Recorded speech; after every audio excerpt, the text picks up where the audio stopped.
Eerste Zeeuw overleden aan het coronavirus. Het is vrijdag 20 maart. Dit is Zeeland Nu. Enorme inzet om nieuwe besmettingen te voorkomen. Corona spelbreker bij bruiloften. En vandalen gaan tekeer in kerkgebouw. Dag dames en heren. De eerste Zeeuwse patiënt met corona is gisteravond overleden. Het gaat om een inwoner van Tolen die in een zorginstelling woonde. In totaal zijn er in Zeeland 13 nieuwe bevestigde besmettingen bijgekomen, waarvan nu ook een aantal in zorginstellingen. 2 andere ouderen en 3 medewerkers. Er wordt van alles aan gedaan om meer besmettingen te voorkomen, zeggen betrokkenen.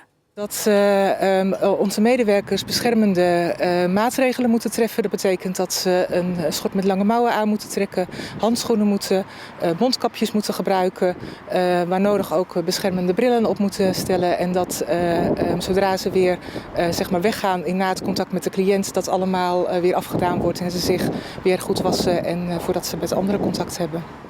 Bij het hoofdkantoor van de SWRZ staat verslaggeefster Marieke Kerklaan. Marieke, het nieuws dus van die eerste Zeeuwse doden door corona. Wat weten we? Ja, het is triest nieuws natuurlijk, Ariane. Ger van der Velde, de burgemeester van Tolen, heeft ook al gereageerd. Heeft haar medeleven uitgesproken richting familie en nabestaanden. Ja, wat we weten is dat het een oude vrouw of man was die dus inderdaad verbleef in een zorginstelling op Tolen. En wat we verder ook weten, en dat is misschien een beetje cru om te zeggen, is dat deze persoon stervende was. Eigenlijk al een hele slechte gezondheid had. En nu dus ook besmettingen in zorginstellingen. 2 andere ouderen en 3 bij medewerkers. Die besmettingen, wat betekent dat nu? Ja, je zag het net al in dat korte filmpje. Hè? Vergaande maatregelen bij patiënten, bij cliënten bij wie het dus is vastgesteld, dat coronavirus, isolatie en ook voor de medewerkers compleet in pak. Ja, en het gaat natuurlijk nog verder. Het kabinet heeft gisteren ook besloten geen bezoek meer aan mensen die in zorginstellingen verblijven. Dus geen bezoek meer aan opa, oma, ooms of tantes. Ja, en dat valt zwaar, zowel bij familie als bij de ouderen zelf. Is moeilijk. Ja. Ja, het is ontzettend moeilijk voor ons tweeën of voor iedereen een beetje meer allemaal. Voor iedereen is het moeilijk en ik denk dat het ook nog wel langer gaat duren dan tot 6 april. Verzorgingstehuis De Wieken in Zierikzee. Hier kom je als bezoeker na vandaag echt niet meer in. En dat geldt voor alle verzorgingstehuizen in Zeeland. Sinds gisteren zitten die allemaal op slot. Om verdere verspreiding van het coronavirus tegen te gaan onder de meest kwetsbare groep, de ouderen. Alleen in zeer bijzondere situaties is er een uitzondering mogelijk. Waar u dan aan kunt denken is bijvoorbeeld op het moment dat een van onze cliënten stervende is. Dat natuurlijk een situatie is waarin het wel belangrijk is dat de familie nog contact kan hebben met de naasten en dat er afscheid genomen kan worden. Ja, hele ingrijpende maatregelen dus. Marieke, er zijn dus ook weer besmettingen bijgekomen. Hè? Zet de aantallen op een rijtje alsjeblieft. Ja, dat klopt. Er zijn vandaag 13 nieuwe besmettingen bijgekomen. Dat brengt het totaal op 50. Let wel, hè, dat is het topje van de ijsberg. Er wordt alleen nog maar getest bij zeer kwetsbare mensen, maar ook bijvoorbeeld bij mensen die in de zorg werken. En dan nog de situatie op de IC's, de intensive cares van de ziekenhuizen. Zorgzaam liggen op dit moment 3 mensen met het coronavirus op de IC. Bij het ADRZ gaat het om 4 en het ADRZ gaat ook opschalen. Het aantal bedden op de intensive care in Goes wordt uitgebreid. Het waren 12 en er komen er 6 bij. Ook wordt de beademingsapparatuur van het ziekenhuis in Vlissingen overgebracht naar de IC-afdeling in Goes. Ze kunnen het nu nog goed aan, zegt een woordvoerder. Maar ze willen goed voorbereid zijn op de drukte die mogelijk gaat komen. Ziekenhuis Zorgzaam in Terneuzen heeft op het moment 8 IC-bedden. Daar wordt nog niet opgeschaald. Wel zijn alle voorbereidingen gedaan, mocht het dit weekend alsnog nodig zijn, aldus de woordvoerder daar. Nederlanders die de Belgische grens oversteken om daar te tanken riskeren een boete van €4.000. In België geldt een zogenoemde lockdown, wat betekent dat er geen mensen meer van buiten België het land in mogen. Dus Zeeuwen die gewend zijn om over de grens wat goedkoper te gaan tanken, omdat dat vele euro's scheelt, mogen dat nu dus niet meer. De politie houdt streng toezicht en waarschuwt dat mensen die toch in België proberen te tanken een enorme boete dus van €4.000 kunnen krijgen. Je mag trouwens überhaupt als Nederlander België nu niet meer inrijden. De politie controleert op gele Nederlandse nummerborden. Je mag alleen België in als je een verklaring van je werkgever op zak hebt dat je echt in België moet zijn voor het werk. Het zal je maar gebeuren. Maandenlang ben je bezig met het voorbereiden van de grote dag. Maar dan gooit de coronacrisis roet in het eten en wordt de grote dag eigenlijk heel klein. Het overkwam Annerie de Putter en Pieter Viret uit Hoek.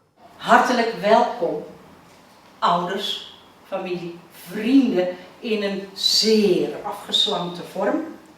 Annerie en Peter hadden zich hun bruiloft iets anders voorgesteld. Want naast trouwen voor de wet stonden ook een huwelijksinzegening in de kerk en een feest op de planning voor vandaag. Maar door de coronacrisis bleef slechts een sobere huwelijksvoltrekking in het gemeentehuis van Terneuzen over. Toch straalde het paar van oor tot oor. Wat is daarop, Annerie, jouw antwoord? Ja. Dan verklaar ik als ambtenaar van de burgerlijke stand der gemeente Terneuzen dat het huwelijk tussen Annerie en Peter hiermede is voltrokken. Wel eerst 5 in één dag als snijdt, maar het aantal is behoorlijk afgeslinkt. Ja, dus ja, toen ben je een klein aantal nog. Ja. Dus. En gaan jullie nog een keertje inhalen? Ja, zeker. Ja. Dan een keer het volledige plaatje nog een keer overnieuw doen met de voltallige groep. Klopt, ja. De trouwambtenaar wou ook nog eens opnieuw komen. Dus. Ja, dat is superleuk.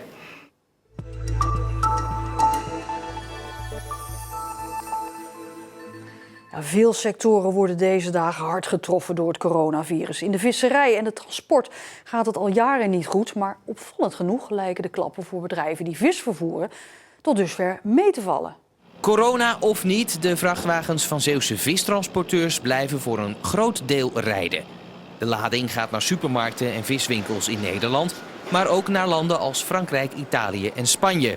Landen die volledig op slot zitten vanwege het coronavirus. Italië is natuurlijk een heel groot risico misschien.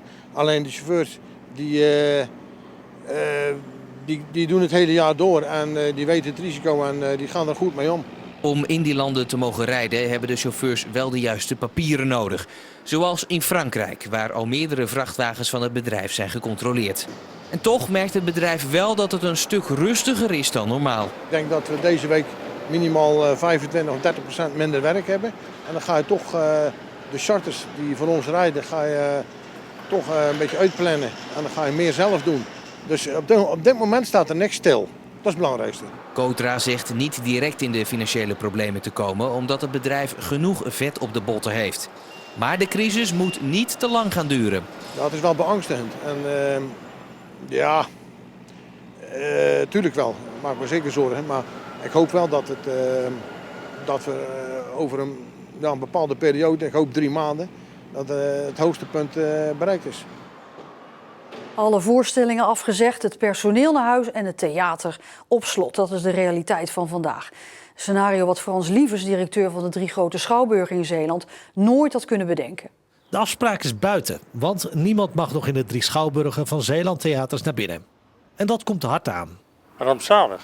Dat is buitengewoon rampzalig en ook iets waarover je absoluut nooit geen rekening mee hebt gehouden natuurlijk. Dat is desastreus voor de artiesten, voor de bezoekers en ook voor de medewerkers. De klap komt ook hard aan bij de kleinere theaters van Zeeland. Het seizoen is denk ik over dit jaar. Ik kan me niet voorstellen dat het zo afgeschaald wordt dat we over een maandje weer vrolijk theatervoorstellingen brengen. Ondanks dat alle voorstellingen zijn afgelast, krijgt de neef vooral positieve reacties. Hoe gek het ook klinkt, de reacties die we krijgen, veel meer saamhorigheid, begripvoller. Dus dat zijn eigenlijk weer de mooie kanten, ik kan het niet anders zeggen. En aangeschoven is collega Martijn van der Werf. Martijn, ondertussen zie je tijdens deze crisis, ook op social media, dat Zeeuwen van alles doen om het gewone leven toch een beetje aan de gang te houden. Hè? Ja, soms zijn het ook noodzakelijke stappen. Zo zijn de Zeeuwse scholen begonnen met het uitdelen van leenlaptops. Ja, als iedereen eens thuis moet werken of thuis onderwijs moet krijgen, heb je niet voor heel het gezin soms een laptop op de plank liggen. Dus de scholieren kunnen nu een laptop ophalen, zodat het onderwijs in ieder geval niet stil komt te liggen, zoals hier. Maar ja, ondertussen, je moet toch ook naar de winkel, hè? Je moet boodschappen doen en dan opeens dan sta je in de supermarkt of bij een bakker en dan is het hartstikke druk. Ja, ik denk dat we het alle twee al mee hebben gemaakt. Nu heeft een bakker op Walcheren daar iets op gevonden, een drive-thru bakkerij. Kennen wij eigenlijk alleen van het fastfood, maar nu dus ook voor gezondere voeding. Je kan in Middelburg gewoon een terrein oprijden en dan wordt de bestelling gewoon op de achterbank geplaatst. En dat is een succes, zagen wij. Vandaag dan toch. En één had gewoon een speciale boodschap voor ons. Makkelijk, veilig en snel. En ik heb even een bestelling voor mijn opa en oma gehaald. Die ga ik zo afgooien. Want ik wil één ding wel meegeven. Let goed op je grootouders. Dat zijn de risicogroepen. Die moet je gewoon voornamelijk binnenhouden en helpen, denk ik, op dit moment. Ja, want niet alleen die grootouders. Ja, ik denk, Martijn, meer mensen zitten nu alleen thuis, hè, hebben toch wat hulp nodig. En je ziet overal initiatieven ontstaan. Ja, de belangrijkste is nu van vandaag dan toch om ouderen een kaartje te sturen. Dat is nog wel de meest simpele initiatief trouwens. Want ze zitten natuurlijk nu opgesloten in het verzorgingshuis of het verpleegtehuis. Er is ook een leraar Nederlands. Die heeft zijn leerlingen de opdracht gegeven om voor het vak Nederlands dus een brief te schrijven aan de ouders.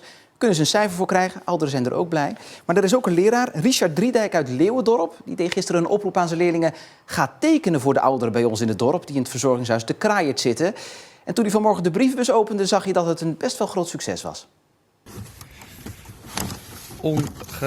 Ongelooflijk. Wat ontzettend fijn dat jullie zo je best hebben gedaan. Wauw. Arie, dus wij kunnen niet achterblijven. Dus alle namen staan al erop van de collega's. Alleen die van jou nog niet. Dus die moeten er nog even bij en dan doe ik hem daarna even op de post. Goed idee. Ik ga even een pennetje zoeken. Na de uitzending ga ik het doen. Gelijk. Dankjewel.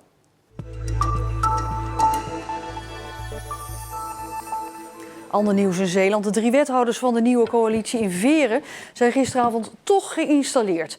Omdat er geen publiek en pers bij mocht zijn vanwege de corona, was dat alleen te zien via een live-uitzending op de website. Andere partijen in de gemeenteraad hadden geprobeerd om de installatie tegen te houden. Omdat door die coronacrisis niet veel mensen bij de installatie en ook de discussie over de bestuurswisseling konden zijn. Maar omdat onzeker is wanneer die gelegenheid dan wel komt, ging de installatie toch door. Het rommelt in de Veerse politiek. Lokale partij DTV zei een paar weken geleden het vertrouwen op in coalitiepartners SGP ChristenUnie en VVD. En gaat nu verder met CDA en Partij van de Arbeid GroenLinks. De politie heeft een verdachte opgepakt voor ravage in de Middelburgse kerk de Morgenster, waar vandalen voor vele duizenden euro's aan schade hebben aangericht. Ze zijn in de kerk tekeer gegaan met verf en biljartballen. En daarbij raakte ook een uniek orgel beschadigd. Het kerkgebouw wordt al enige tijd niet meer als kerk gebruikt en dient voornamelijk als opslag voor de kledingbank. De politie zegt nog meer verdachten op het spoor te zijn en roept hen op om zich vrijwillig te melden. Het was een bewolkte eerste lentedag, goed genoeg om erop uit te trekken. Alhoewel, op sommige plekken zag je toch ook wat regenbuitjes. De komende dagen wordt het beter. We gaan een redelijk zonnig weekend tegemoet. En tot zover deze Zeeland Nu. Kijk voor het laatste nieuws in Zeeland op onze site en ook op onze app. Alvast een fijn weekend.